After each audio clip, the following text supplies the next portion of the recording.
Welcome to our new Pavelka series, Living Life, with real people and real stories.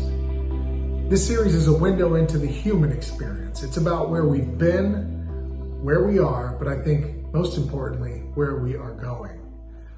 This is a great opportunity for us all to step back and reassess or redefine how well-being shows up in our everyday lives. So I hope that you can sit back, listen, learn, and connect.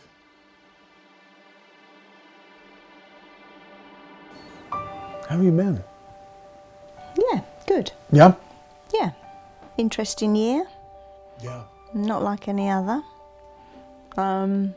It's been a year where we've really made some big decisions. Yeah, I've noticed everybody has their own reaction to what's going on with the pandemic and just in the world in general. And some people are just staying put. Others are like, it's time to move, it's time to go, right? And you really get to see people's attributes in all of this.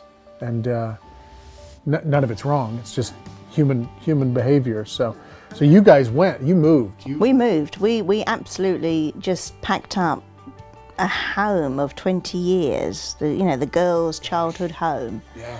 And just decided we were going to move. We thought we were going to downsize, but didn't really.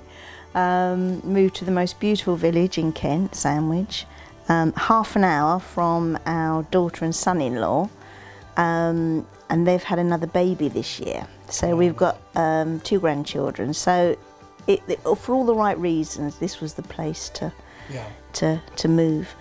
And yeah, been here for 3 months. Still feel like we're on holiday, to be honest. But leaving that house, there was not one tear. You know when you walk away from something? Yeah, something, especially 20 years. Oh, absolutely. A 20-year relationship, essentially, right? So. Totally. And there was not one sad emotion at all. I guess that means it's right. It did, yeah. It truly did. Wow. Yeah, so it was good. So you have a move, you have a new addition to the family. We do. You're feeling good. Yeah. As a collective. Yeah. With all of that going on, how is Debbie as a human being? Yeah. In transition, I think is the word, because the move has been positive and very optimistic, and we made that move happen. We were totally in control of that, so that was not as a result of anything negative. Right.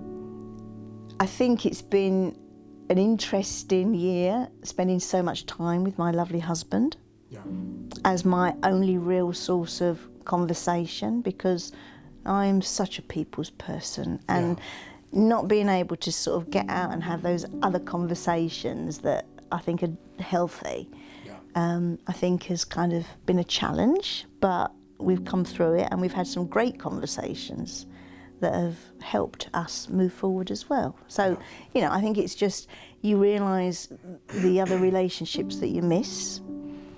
It was hard not seeing the girls for, I think, about 6 months. Didn't see the girls, but WhatsApping and FaceTiming, but it's not the same. No, it is really not the same. So it was lovely when we were able to start to connect with them. I was diagnosed with type 2 diabetes. Okay. When was it? November time? Okay, so that's... Which I kind of guessed was coming. Did you? Yeah, knew that was coming. Why did you guess that was coming? Because there's been diabetes in the family a long time. I had gestational diabetes when I was pregnant with Harriet. And just carrying all my extra little cushions around, really. It's a signal, that invariably it was going to happen. And then I think, really understanding the connection to obesity and diabetes and COVID. Right. It's been a wake-up call. What have you found? So do you think the diabetes is a byproduct of lifestyle during COVID? No, I think that was going to happen anyway. No, that was going to happen. I was pre-diabetic for a while, and I think just through the whole aging process and just process of just, living, it was inevitable, it was going to happen. But it can be turned around. Nice. It means, really managing your diet, particularly the low carb approach. Right. Do you remember I used to be the one who had all this knowledge, had all these... Oh yeah, you had all the recipe book, diet books, so now all of that. It is so clear. There is only one route for me to go forward. So that's clarity. Yeah, which in a way is is less noisy. Completely. Yeah. Completely. So it is just now working through how that becomes a way of life. So you've now got to manage this. Are you on medication? No. No medication? No, You're it should be your own? diet controlled. Okay. And there's been a really interesting book that the NHS have started to support, which is it's basically a low carb. It's a low carb plan, but it's the Mediterranean diet. Yeah.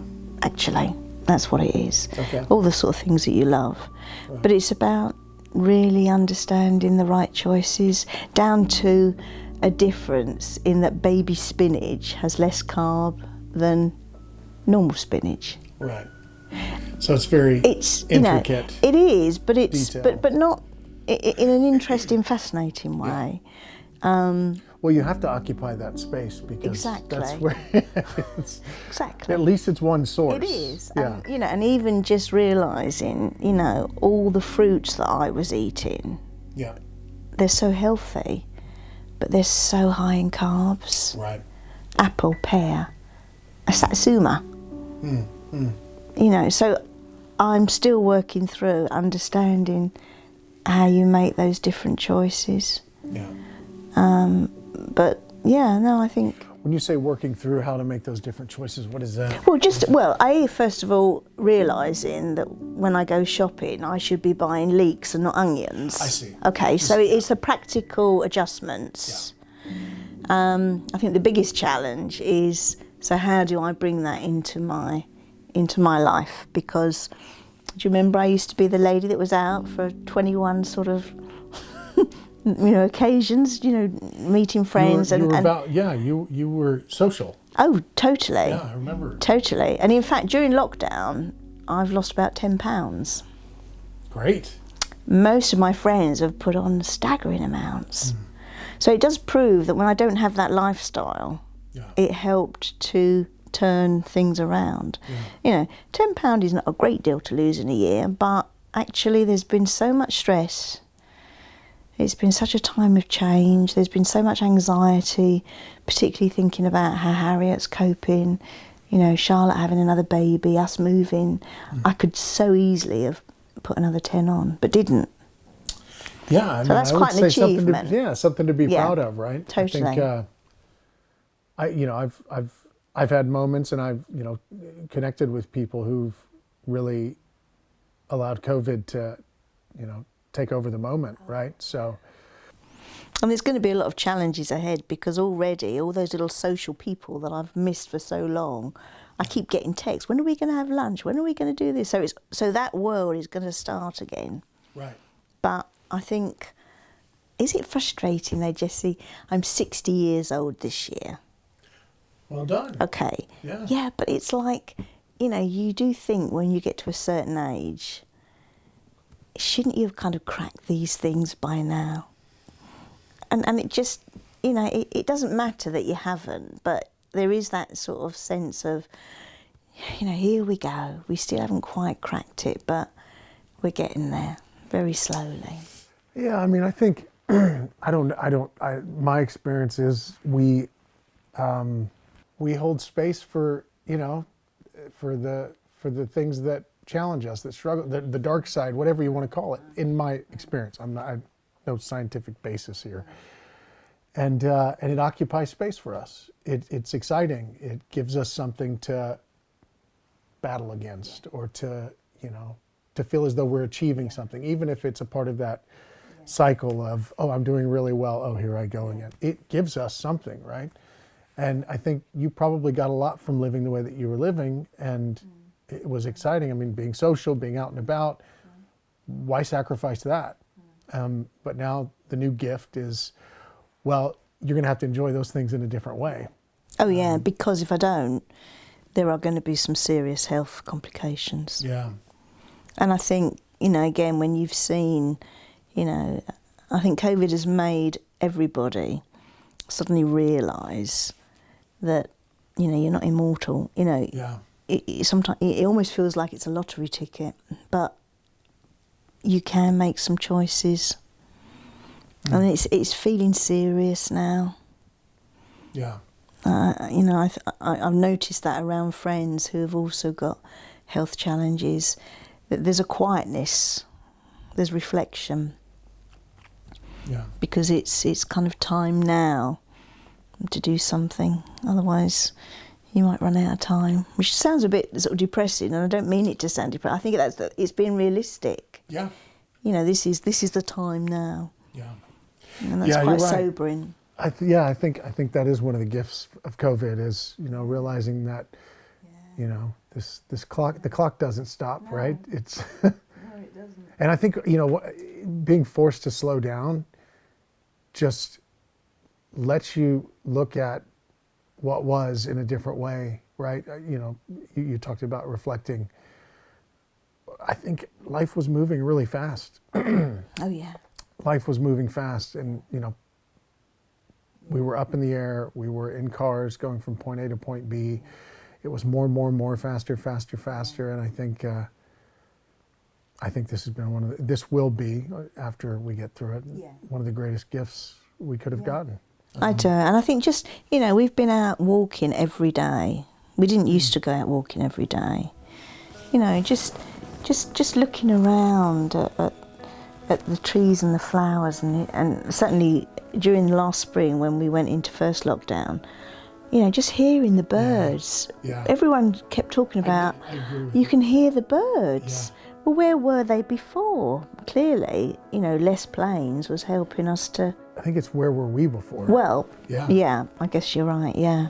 I don't know, and who knows? Maybe they are feeling more. The birds are feeling more comfortable, or maybe we're just more present. Yeah. I think that's been a real gift. And you were so grateful to be allowed to go out and walk in a park or go somewhere that, and then you ended up wanting more of that. Yeah. So I think activity for me has been better. Nice. Walking. I don't want to join a gym. Don't have to. I really don't. We're not going to make you. No, I've been there, I've done all of that. I just think walking is what I love. Yeah. And again, I go at a fairly slow pace, but I just keep walking. It's lovely. And it's the walking and the talking that has been so rewarding. Right. It doesn't stop, does it? No. The journey. Well, This yeah, journey. I know you said that you couldn't believe that it took you to get to 60. I mean, it's never ending, right? It's at 70, there might be something else. It's like that kind of seeker's journey of what's next, right? Yeah, And absolutely. we arrive when we're ready. Yeah, I think, I totally agree. Yeah. Yeah, I totally agree. And then when you think you've arrived, Yeah. It's such. there's- It's like whatever you think it's going to be, you like have no I said idea. to you, my 80-year-old aunt yesterday is planning how she wants to enjoy the next 10 years of her life. Yeah. And that was so inspirational to hear, Yeah. because, if I can get to her age in the state that she's in a good mental and physical state, she's still, fragile, but, it was her optimism. She was, this hip operation, she is embracing that as a real opportunity. I got the same thing from you today. Did you? Sure did. Yeah. Okay. So something to be owned. Yeah. Yeah. Yeah. Yes.